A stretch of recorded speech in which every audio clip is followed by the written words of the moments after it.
About the Saints' newest addition. It's got a local flavor. By now, you know. Clyde Edwards-Helaire been signed to the practice squad to the New Orleans Saints. Clyde was integral, as you all well know, in the 2019 National Championship team. I was convinced entering that season that Clyde would kind of be the starter on that team and that eventually John Emery and Ty Davis-Price would overtake him because they're just more talented dudes. Little did I know that Clyde would be a linchpin in the greatest offense we've ever seen, and then a first-round pick just a few months later. Just another impressive take by me entering that 2019 season. But Clyde had a great run here in LSU, and as I mentioned, he became a first-round pick of the Kansas City Chiefs. And in that first year in 2020, he had a pretty good rookie year. I mean, I think everyone that saw that pick right at the end of the first round in that draft was like, oh, that's going to be really good. That's a team that's got Tyreek Hill, and they got Mahomes, and they're fast, and they're high-flying. They got Kelsey, and Clyde's just going to fit right in there with all that space, and he's just going to be a demon. And you look at him in his first year, and he played 13 games, carried it 181 times for 803 yards and 4 touchdowns. He also made 36 catches that year and scored a touchdown through the air, had 300 yards receiving. So you're talking about over 1,000 yards in his first season in Kansas City. But since then, there's kind of just been a steady decline, and he obviously didn't have any impact this current season. You've seen guys like Isaiah Pacheco take over there and have far greater roles than Clyde had. But Clyde is not a guy at this point in his career that has been overworked. I mean, he's only had 441 carries over the course of 5 seasons. That you're talking about 90 carries a season, which is a very, very, very small workload for a guy that certainly was not overworked at LSU. He was behind Nick Brissett. Now, he had a big role for 1 year in 2019, but this is a young 25-year-old player, and I think a reasonable signature for the Saints. As badly as I want to get on here and go, this is awesome, Saints taking a local guy, Baton Rouge product, LSU national champion, first-round pick, 2-time Super Bowl champion, coming in to New Orleans. Kamara's hurt. Get this guy the ball, revitalize his career. As much as I'd like to say that, like, it's not under the practice squad. They've got a couple of guys in front of him, and he's just showed up 4 days before this game on Monday night. So I don't know how big an impact Clyde is going to have immediately or this year or even long-term. What I will say, though, is that this is a perfectly reasonable sign by the New Orleans Saints. I can tell you this. Clyde is a great young man, great locker room guy, wonderful to have around, is not going to be an attitude problem, and he's really talented. Has he been a super productive NFL player? No. He's run in it's 4 seasons of playing and then 1 year of not being out on the field this year, but he's run for 1,800 yards and 12 touchdowns over 5 seasons, basically. But the Saints at running back are a little bit up in the air.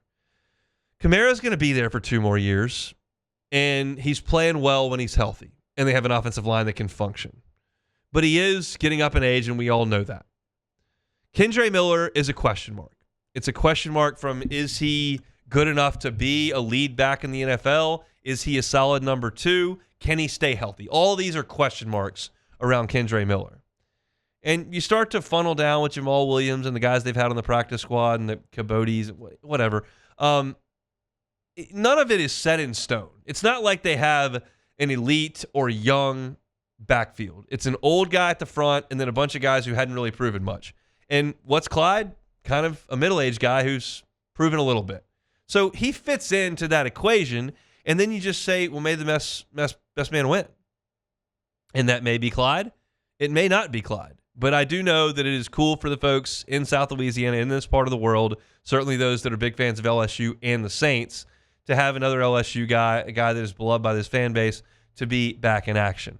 Again, I struggle to talk about the impact on this team specifically, but when you look at what Alvin Kamara does, Clyde has some of that skill set. He's just not as good. Like, he hasn't been as productive.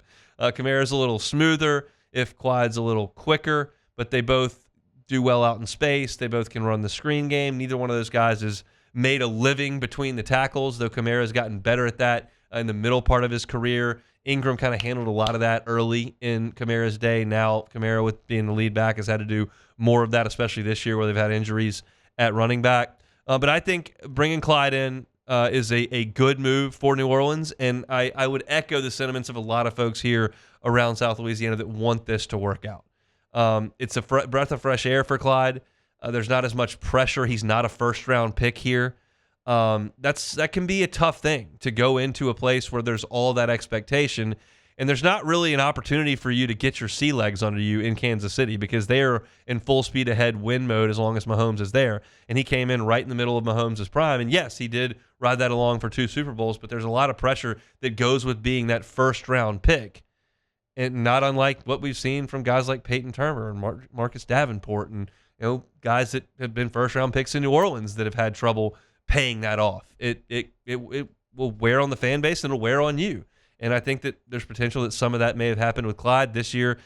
Sat out a little bit, and he's dealing with some mental things that have come from the issue that he had at a player at LSU where there was an attempted burglary and robbery, and he ended up pulling the trigger. Like, there's just a lot that's gone in to that, and it's still part of his life.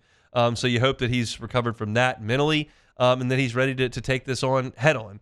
He's on the practice squad right now. We'll see what Kamara's status is coming up for this game on Monday. Maybe he's elevated. Maybe he's not ready yet. I heard Jacob and T-Bob talking about this morning, and I think Jake's got a great perspective on that. When he was signed at Denver, they signed him on a Tuesday, and that's the NFL day off, if y'all aren't aware. And so he was able to sit there with Brock Osweiler all day and go over the entirety of the offense. Clyde signed on a Wednesday. Since the Saints play on Monday, that's kind of the day off there where he can take that whole day to prepare and try to learn the system. He is a veteran. He does understand how some of this stuff works. So I guess he could theoretically be ready to give you some snaps on Monday. I think more realistically, he's a practice squad guy that you may lean on later on, especially if Kamara gets banged up again or can't come back. But I'm for Clyde. I hope Clyde does exceptionally well, and I hope this works out for the Saints. I think it's a very reasonable signing, a very cheap signing, and one that could pay off because he's a talented guy in a position group that's not overwhelming with the Saints after Alvin Kamara, who, as we talked about, is getting up in age. So Clyde Edwards-Helaire, 25 years old, signs with the Saints on the practice squad, and we'll see if he can have some sort of impact with the home team now moving forward this year. Hey, it's Hunt. Thanks for watching Hunt on Saints. Before you leave, help us out a little bit. Hit that like button, leave your comments in the section below, and hit that subscribe button so you get all our content right here from Hunt on Saints. We'll see you next time.